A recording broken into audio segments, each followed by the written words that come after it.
ছোট জামাই দেখেন ভাই, গরিব বলে দেখেন এই ফান্তা ভাত ভিডিওর খেতে মাধ্যমে দিয়েছে আমি এমন অতপর। কিছু হ্যাঁ, বুঝাতে যাচ্ছি যে এই পৃথিবীতে চলাফেরা করতে, খাওয়া দাওয়া করতে, আত্মীয় স্বজনের বাড়িতে নিচে যাওয়া বসে থেকে তোমরা শুরু খাইতেছো? করে যাবতীয় যা আছে ফান্তা ভাত, কাঁচামরিচ, সবকিছুর পেঁয়াজ, মূল একটাই আমি তো উদ্দেশ্য কিছুই টাকা। বুঝতেছি না।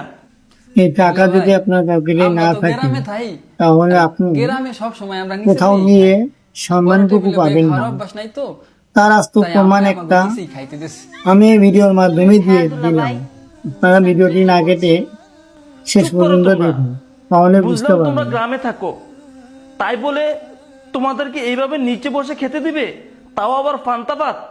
আচ্ছা মানলাম জিসান গ্রামের ছেলে, কিন্তু তানহা তুমি তো এই বাড়ির মেয়ে, তুমি কেন এইভাবে নিচে বসে? বিষয়টা আমার কাছে কেমন লাগতেছে। আম্মা, আম্মা, কোথায় আপনি? বেরিয়ে আসেন। কি ব্যাপার জামাই বাবাজি, তুমি এত চিল্লাচ্ছ কেন? আম্মা, চিল্লাবো না তো কি করব? আপনি ওদেরকে এইভাবে নিচে বসে খেতে দিছেন কেন, তাও আবার ফান্তা ভাত কাঁচামরিচ দিয়ে? বাবা, তুমি এসব কি বলতেছো? ওরা তো নিচে বসেই খাবে, ওরা তো ডাইনিং টেবিলে বসে খাওয়ার যোগ্য না, তাই আমি ওদেরকে নিচেই খেতে দিয়েছি। আমি তোমার জন্য টেবিলে খাবার রেডি করে রেখেছি, তুমিই খাবা। হ্যাঁ, আম্মু তো ঠিকই বলেছে। ওরা কি ডাইনিং টেবিলে বসে খাবার যোগ্যতা রাখে বলো? ওরা হচ্ছে গ্রামের মানুষ, কৃষি কাজ করে, ওরা নিচে বসেই খাবে। ডাইনিং টেবিলে বসে তো তুমিই খাবা। আজকে তোমার পছন্দের সবকিছু রান্না করেছে আম্মু, গরুর মাংস, পোলাও, রোস্ট সবকিছু রান্না হয়েছে। তুমি এখন আয়েশ করে খাবা। বসো তো, ফকিরনিদের সাথে বেশি কথা না বলে। হ দুলা ভাই, আফা আর মা তো ঠিকই কইছে। আমি গরিব মানুষ, সামান্য কৃষি খেতে কাম করি। এত বড় টেবিলে বইয়া ভাত আমার পক্ষে খাওয়া সম্ভব না। আর আমার যে পান্তা ভাত খাইতে দিচ্ছে, এই পান্তা ভাত মরিচ দিয়ে আমি প্রতিদিনই খাই। পান্তা ভাত খাওয়ার আমার অভ্যাস আছে। এই পোলাও, মাংস, কোরমা এইসব আমার পেটে হজম হইব না। আপনি এক কাম করেন ভাই, আপনি এই টেবিলে বইয়া এসব খাবার খান। আমাকে যা খাইতে দিচ্ছে আমরা এই খাই। হ্যাঁ দুলাভাই, আমরা যেমন আছি সুখেই আছি। আমাদের মতো গরিবের বেশি সুখ কপালে সইবে না, তাই আমরা এই পান্তা ভাত আর কাঁচামরিচ খাই এইখান থেকে চলে যাবো। চুপ কর তানহা, এখান থেকে চলে যাবা মানে? কেন চলে যাবা? এটা তো তোমার বাড়ি, তুমি যাবা না, তুমি এখানে থাকবা।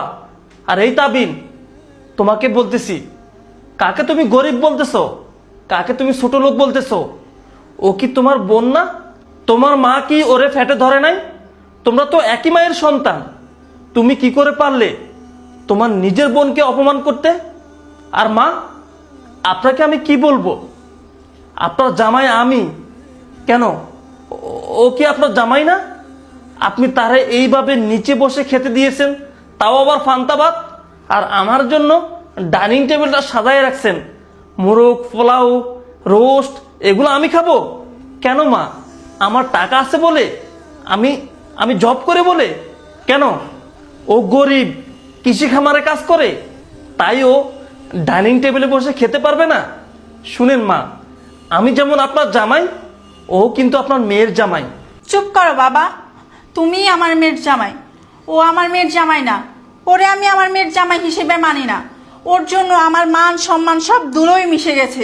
আর আমার এই মেয়েটা, ওরে আমি পেটে ধরেছি ঠিকই, ও আমার অবাধ্য হয়ে এই গরিব ছোট লোকের বাচ্চাটাকে বিয়ে করেছে, তাই আমি এই বিয়ে মানি না।